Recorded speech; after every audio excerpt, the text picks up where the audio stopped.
नमस्कार दोस्तों, आप सभी का स्वागत है कॉन्सेप्ट एकेडमी के यूट्यूब चैनल पर। और हम डिस्कस कर रहे थे यूपीएससी ईपीएफओ का पेपर, मॉडल पेपर 2 है। और इंग्लिश के मैं 20 क्वेश्चन डिस्कस कर चुका हूँ। इस वाले सेक्शन में हम मैथ्स के 20 क्वेश्चन डिस्कस करेंगे। तो स्टार्ट करते हैं। पहला क्वेश्चन जो लिखा, a person is paid ₹200 for each day he works and is find ₹30 for each day. ठीक है, काम पे आएगा तो 200 रुपये देगा, काम पे नहीं आएगा तो 30 रुपये फाइन देना पड़ेगा। ठीक है ना। ही remains absent if in 40 days. ठीक है ना। और काम कितने दिन का है? ठीक है ना। For each day he remains absent if in 40 days. अगर वो 40 दिन का टोटल काम का उसे कितना मिलता है? 5700 रुपये मिलता है। तो बताओ कि कितने दिन वो आया या काम किया उसने। वैसे अगर देखेंगे, अगर देखो 40 दिन पूरे पूरे काम करता तो 4 दूनी 8,000 रुपये बनते हैं, पर वो नहीं आया कुछ दिन, तो तभी जाके 5700 हुआ है। तो 40 दिन को मैं बांट दूंगा। मान लो कि वो जितने दिन आया वो x दिन थे, और जितने दिन नहीं आएगा वो 40 - x हो जाएगा। तो इसके हिसाब से तो उससे 200 रुपये मिलेंगे पर डे के हिसाब से। तो x दिन में 200 हो जाएगा, और माइनस कर दूंगा 30 के हिसाब से ये, और टोटल रुपये मिल रहे हैं 5700। तो 200x माइनस 4 × 1200 हो जाएगा आपका कितना? 4 × 1200 प्लस हो जाएगा 30x और 5700। ठीक है, ये 230x हो जाएगा, 200 और 30। ठीक है ना। 1200 उधर जाएगा प्लस में, तो ये हो जाएगा 7 और 2 9 और 5 और 1 6, 6900। और x की वैल्यू निकालेंगे तो इसके बट्टे में 230 आ जाएगा, कट जाएगा 23 × 30। तो वो 30 दिन उसने काम किया है, तो आंसर बन जाएगा ये वाला। नेक्स्ट चलते हैं। If a breadth and the parameter, breadth मान लो b और पैरामीटर होता है किसका? रेक्टेंगल का, 2l + b। रेशियो कितना? 1/8 है। तो यहाँ से काट देता हूँ, ये 4 हो जाएगा। और अगर इसकी वैल्यू 1 है तो इसकी वैल्यू कितनी हो जाएगी? 3। तो इसको 3x मान लो और इसको 1x मान लो। अच्छा, एरिया कितना दे रहा है? 360। तो l × b होता है, तो उस हिसाब से देखेंगे 3x × x कितना हो जाएगा? 3x²। और 3x² की वैल्यू 363 आ जाएगी। और x² की वैल्यू कितनी आ जाएगी? 3 से काटेंगे तो 3 × 3 3 6 3 × 3 121। और x की वैल्यू कितनी जाएगी? 11। ठीक है, क्या बोल रहा है निकालने के लिए? ब्रीथ, तो ब्रीथ कितनी थी? x थी, तो 11। अगर लेंथ बोलता तो कितना गुना कर देता उसे? 3 गुना कर देता, 11 × 33। नेक्स्ट चलते, if the length and the breadth of the rectangle is the 12 and. ठीक है, लेंथ कितनी है? 12 और विड्थ कितनी है? 9। Find the sum of the length of the both the diagonals. अब डायगोनल आप जानते हैं √L² + B² होता है 1, और अगर 2 है तो 2 कर देंगे। ठीक है ना। तो 2 √12 का स्क्वायर 144, इसका 9 का कितना होता है? 81। ठीक है ना। और ये 140 81 225, ये होता है 15 का, 2 × 15, तो दोनों की लेंथ 30 हो जाएगी। नेक्स्ट चलते हैं। In writing the number of the 10 to 100 how many times the digit 7 use. तो 100 तक, 10 से 100 तक होते हैं आपके कितने? 19। और अगर 1 से लेंगे तो वो हो जाएंगे आपके कितने? 20। फिर भी देख लेते हैं, चलो 10 से चलेंगे तो कितना हो जाएगा आपका? जहाँ पे 7 आएगा तो 17, 27, 37, 47, 57, 67, 77, 87 और 97। पहले मैंने लिख दिया, अब 71 वाला लिख दूंगा। 71, 72, 73, 74, 75, 76, 77, यहाँ पे आ गया 78, 79, बस ये आ जाएगा। ठीक है, तो 1 2 3 4 5 6 7 8 9 10 11 12 13 14 15 16 17 18 19 हो गया ना। 1 2 3 4 5 6 7 8 9 10 11 12 13 14 15 16 17 18 19। गड़बड़ हो गया क्या? एक सेकंड रुकना है। टोटल काउंट तो इतना आ रहा था यार। 70 भी तो है यार, भूल गया। 70 भी तो था जिस पे आता है। ठीक है, 19 आ जाएंगे टोटल। चलो नेक्स्ट चलते हैं। n³ - 5 n³ - 3 n³ - 1 ये प्राइम नंबर है। Find the possible n। तो n की वैल्यू रख दो, 3 रखूंगा तो 3 का क्यूब कितना होता है? 27। 27 में से 5 गया तो कितना आ जाएगा? 22। ये तो प्राइम नहीं होता। प्राइम मतलब होता है प्राइम नंबर होता है अभाज्य संख्या, या तो वो 1 से विभाजित होती है या तो फिर खुद से होती है। ठीक है ना। तो 22 तो आप जानते हैं 11 से भी हो जाता है, 2 से भी हो जाता है, तो नहीं होगा। एक से होगा नहीं, वो माइनस में चला जाएगा, ठीक है ना। प्राइम नंबर जो निकलते हैं नेचुरल से निकलते हैं। 2 का देखेंगे तो 2 का क्यूब 8 होता है, तो 8 माइनस 5 करूँगा पहले, 3, ठीक है, प्राइम नंबर है। 8 माइनस 3 करूँगा तो 5 प्राइम नंबर है, और 8 माइनस 1 करूँगा तो कितना है आपका 7 प्राइम नंबर है, ठीक है, आंसर बनेगा 2। नेक्स्ट चलते हैं। Find the least number which by which 2880 must be divided to make it perfect square. इसमें से कितना हटाया जाए या डिवाइड किया जाए।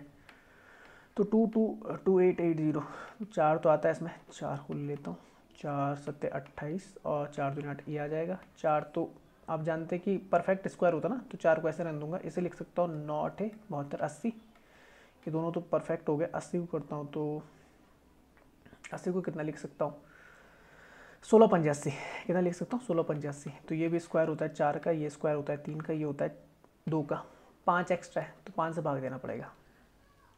नेक्स्ट चलते हैं, the length and the width of the rectangle is the increase by 15 and 10, तो what will be the percentage in the area. तो सिंपल सा वो लग जाएगा इफेक्टिव परसेंटेज, तो 15 + 10, 15 साल के 150/100, तो 25 और ये 1.5 हो जाएगा, और ये हो जाएगा 26.5। नेक्स्ट चलते हैं, इफ़ अ टाउन 3600 पीपल है, ठीक है, 3600 है भाई, 8 आउट ऑफ, अच्छा 8/9 पॉपुलेशन मैन कितने भाई 8/9, तो 9 चौको 36, 400, 8 चौको 32, तो 3200 तो मैन है, ठीक है ना। 10% ऑफ मैन आर मैरिड, और इसमें से 10%, इसका 10% कितना हो जाएगा, 1 0 हट जाएगी, 320 क्या मैरिड है, ठीक है, ये मैरिड है, ठीक है। Find the percentage of unmarried women. अच्छा देखो 3200 अगर मैन है तो 3600 में से 3200 अगर मैन है तो महिलाएं कितनी हो जाएंगी 400, ठीक है ना। और 320 का जोड़ा जो होगा, अब अगर मैन मैरिड है तो जोड़ा ही तो होगा, फिर वुमेन्स भी यहाँ निकालनी पड़ेंगी, तो 320 यहाँ चली जाएंगी तो बचेंगी कितनी 80। तो बोल रहा है find the percent of unmarried women, तो 80 है, महिलाओं के रिस्पेक्ट में देखेंगे 400 कट गया, 8 45, 1/5 आ गया, और 1/5 को लिखते हैं कितना 20 5 100, 20%। नेक्स्ट चलते हैं, A student failed by 50 marks when he get the 30%। 30% आते हैं और 50 नंबर आता पास हो जाता है, ठीक है। Another student pass by 30 marks when he get the 230। अब देखो वो 30 नंबरों से पास हुआ है और 230 मार्क्स आए हैं, तो मतलब 30 कम आते तो पासिंग मार्क्स पे आ जाता, तो 230 में से 30 घटा के पासिंग मार्क्स आ जाएंगे 200। 50 को इधर डाला तो 150, 30% की वैल्यू 150 है, 3 पंजे 15, 5 गुना है, तो 100% की वैल्यू कितनी हो जाएगी, ये निकालना टोटल मैक्सिमम मार्क्स, तो 500। नेक्स्ट चलते हैं, there are the 7% in the party, the number of the hands taken. तो 2 लोग चाहिए होते हैं, ठीक है ना, ये कॉम्बिनेशन वाला चलता है आपका, तो 7C2, तो ये हो जाएगा 7 फैक्टोरियल अपॉन 5 फैक्टोरियल 2 फैक्टोरियल, और 7 × 6 हो जाएगा, नीचे 2 हो जाएगा, 6 3 7 21 आंसर।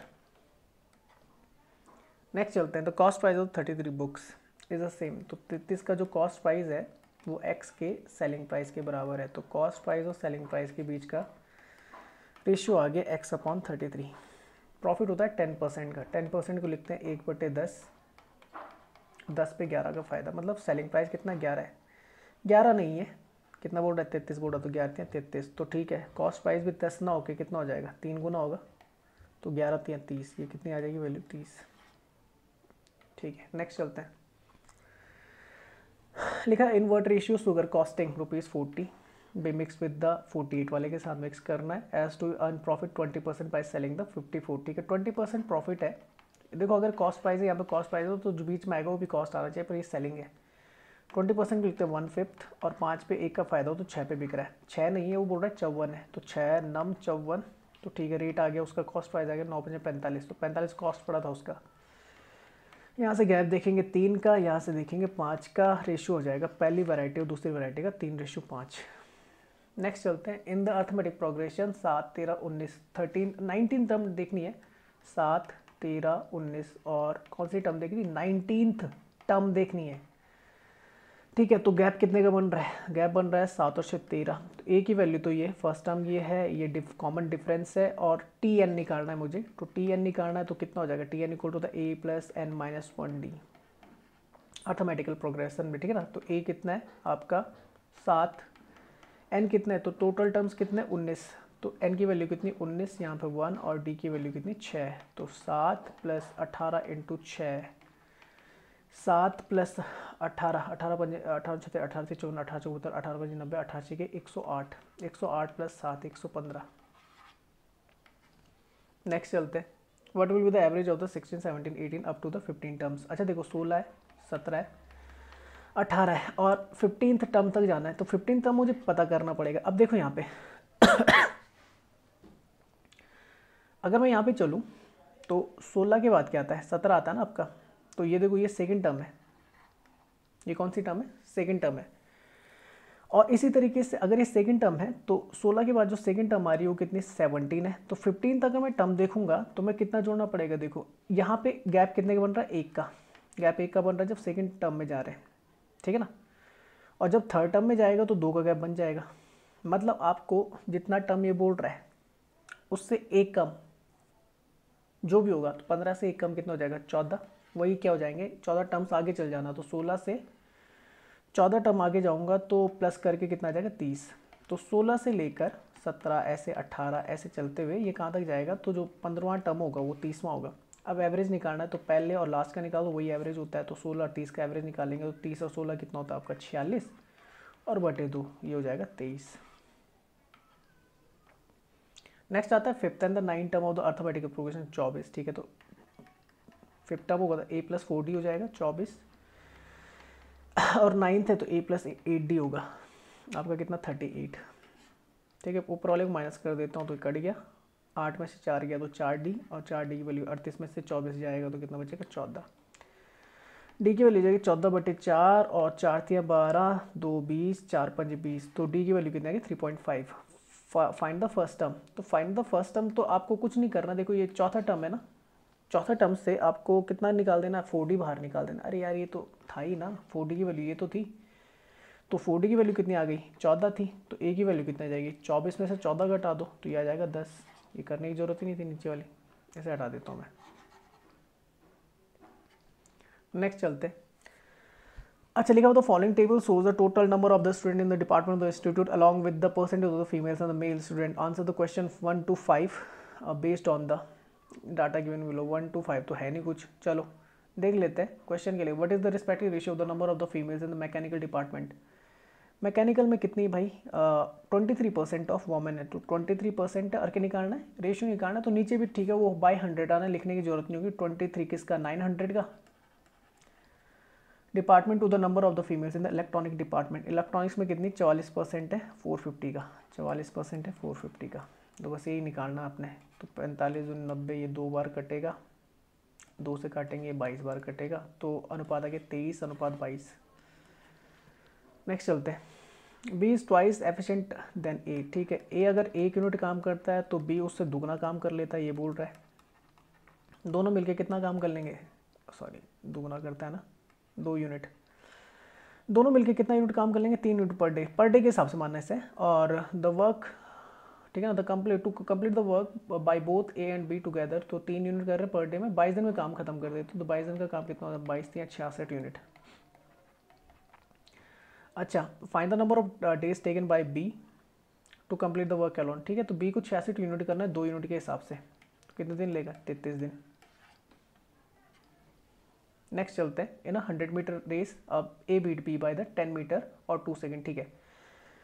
अच्छा क्वेश्चन है what is the speed of the A. अब देखो ए जो है बी को 10 मीटर से हराता है या फिर 2 सेकंड से हराता है। अगर मान लो 2 सेकंड ज़्यादा मिल जाते बी को तो वो 10 मीटर चल जाता। तो मुझे पता है कि बी 10 मीटर चल जाएगा 2 में, तो 10 मीटर चल जाएगा 2 सेकंड में। तो ये इसकी स्पीड आ जाएगी, तो ये हो जाएगी 5 मीटर पर सेकेंड। बात समझ में आ गई। तो इतना तो क्लियर हो गया होगा आपको। अच्छा अगर नेक्स्ट देखें तो नेक्स्ट यहाँ पे क्या देखने को मिलता है कि अगर बी का देखो तो बी का मैंने निकाल दिया, ठीक है ना। बी 5 मीटर पर सेकेंड की उसकी स्पीड है। अच्छा अगर वो 100 मीटर चले, 100 मीटर चले तो टाइम कितना लेगा, तो जो बी का जो टाइम होगा वो हो जाएगा आपका टोटल डिस्टेंस अपॉन स्पीड। तो ये 5, तो ये हो जाएगा आपका 20 सेकंड ले लेगा। कितना सेकंड ले लेगा 20 सेकंड ले लेगा 100 मीटर चलने के लिए। जबकि ए साफ सीधा बात बोला हुआ है कि ए 2 सेकंड बोल रहा है कि A beat B by the 2 seconds, मतलब 2 सेकंड से आता है। तो आप मुझे बताओ ए कितना टाइम ले रहा होगा 18 सेकंड नहीं ले रहा होगा क्या। ठीक है ना। और यहाँ पे किलोमीटर पर घंटे में स्पीड निकालनी तो निकल जाएगी अब, ठीक है ना। तो ए का जो आपका निकलेगा स्पीड निकलेगी वो निकल जाएगी। डिस्टेंस कितनी है टोटल 100 है, 18 सेकंड के हिसाब से किलोमीटर पर घंटे में निकालना है तो 18/5 बड़े में जब बदलते हैं तो 18/5 से इंटू कर देंगे। 18 से 18 कैंसिल, 5 से 20 पंजे 100, ये आ गई आपकी स्पीड 20 किलोमीटर पर घंटे आंसर। नेक्स्ट चलते हैं, अब Y increase his speed by the 9/5। अच्छा पहले उसकी स्पीड कितनी थी 5 थी, अब कितनी हो गई 9 हो गई। बोलने का मतलब ये, तो ये स्पीड है इसकी किलोमीटर पर घंटे, और किलोमीटर पर घंटे इतनी हो गई। हिज ओरिजिनल स्पीड, ठीक है ना, बाई ठीक है ना, of his original speed by doing this he reaches his school 40 minutes before. अच्छा 40 मिनट पहले पहुंच जाता है अगर स्पीड बढ़ा के जाए। How much time does he takes usually. अच्छा अगर वो ओरिजिनल जाता अपनी स्पीड से तो कितना लेता, तो देख लेते हैं। इन दोनों के एलसीएम ले लेंगे। 9 पंजे 45, 45 किलोमीटर में मान लेता हूँ। तो अगर 5 के हिसाब चलेगा 5 9 45 घंटे में पहुँच 9 घंटे में पहुँच जाएगा। 9 पंजे 45 5 घंटे में पहुँच जाएगा। तो यहाँ से जो गैप आ रहा है 4 घंटे का आ रहा है, जबकि 4 घंटे का नहीं 40 मिनट का गैप है। बोल रहा है 40 मिनट पहले पहुँचता है तो 40 मिनट का गैप है। तो ठीक है, इसको 4 6 चौको 24 240 मिनट लिख सकते हैं। 240 मिनट की वैल्यू इतनी हो जाएगी। और 1 मिनट की वैल्यू जो होगी वो जी 40/240 ये हो जाएगा आपका कितना, 4 एकम 4 4 6 24 1/6, ठीक है ना। इतना क्या पड़ रहा है आपका, इतना 1/6 आपका क्या हो जाएगा, फ़र्क पड़ेगा। तो 45 किलोमीटर नहीं चल रहा, 45/6 किलोमीटर चलेगा, ठीक है ना। और कटता है कुछ 3 से, 3 एकम 3 3 पंजे 15, ठीक है 3 6 3 एकम 3 और 3 पंजे 15, 15/2 किलोमीटर चल रहा हो, ठीक है। किस हिसाब से चलना है भाई, अब ओरिजिनल स्पीड के हिसाब से चलेगा तो बोल रहा है कितना टाइम लेगा। तो इतना तो हो गया आपका क्या डिस्टेंस। और अगर किस हिसाब से चले 5 के हिसाब से चलो टाइम पता लग जाएगा। तो 5 इधर से हो जाएगा, 2 नीचे आ जाएगा, 5 3 15, 3/2, तो ये आ गया 3/2। ये क्या आ जाएगा आवर में आ जाएगा, ठीक है ना। किस में आ जाएगा, हाँ 3/2 आवर्स में आ जाएगा, क्योंकि मैंने, ठीक है आवर्स में ही आएगा ना, हाँ आवर्स में आएगा। मिनट में निकालना है तो 3/2 गुणा 60, तो 2 30 और 30 3 90 मिनट लगेगा टाइम टोटल, ठीक है। क्योंकि किलोमीटर पर घंटे में था तो मिनट में निकालने के लिए 60 से इंटू कर दी, तो ये आंसर आ जाएगा आपका। चलो नेक्स्ट चलते हैं। A train is 150 long 90 kilometre पर घंटे स्पीड है, ठीक है। It will take cross a platform 300 metre, second में मुझे टाइम निकालना। तो पहले तो स्पीड को क्या कर दो, मीटर पर सेकंड में ले लो। मीटर पर सेकंड में लूँगा 5/18 से इंटू करनी पड़ती है। 8 18 पंजे 90, 5 पंजे 25, ये मीटर पर सेकंड इसकी स्पीड आ गई। 150 मीटर लॉन्ग खुद है, प्लेटफॉर्म 300 मीटर, दोनों जुड़ जाएगा तो 450 आ जाएगा। टाइम निकालना है, टी इधर आ जाएगा तो स्पीड नीचे चल जाएगी 25, 5 पंजे 25, 5 9 45 90, 18 पंजे 90, 18 सेकेंड्स। तो ये आ गया आपका आंसर। तो ये थी आपकी वीडियो, ठीक है ना। वीडियो का जो आपका क्या होगा पीडीएफ होगा, और जो आपका लिंक होगा वो मैं व्हाट्सएप और टेलीग्राम दोनों पे शेयर कर दूंगा। यूट्यूब में इस वीडियो को लाइक और शेयर करना ना भूलें। चैनल को सब्सक्राइब कर लें अगर आपने सब्सक्राइब नहीं किया है, और बेल आइकन को प्रेस जरूर कर लें। जितनी वीडियो मेरे द्वारा बनाई जा रही है वो आपको टाइम टू टाइम मिलती रहेंगी। फेसबुक पे आप हमारे पेज को लाइक कर सकते हैं, इंस्टाग्राम पर भी हम वहाँ पर भी है, तो वहाँ पर भी आप हमें क्या कर सकते हैं, फॉलो कर सकते हैं। तो वीडियो को देखने के लिए आप सभी का बहुत बहुत धन्यवाद। जय हिंद, जय भारत।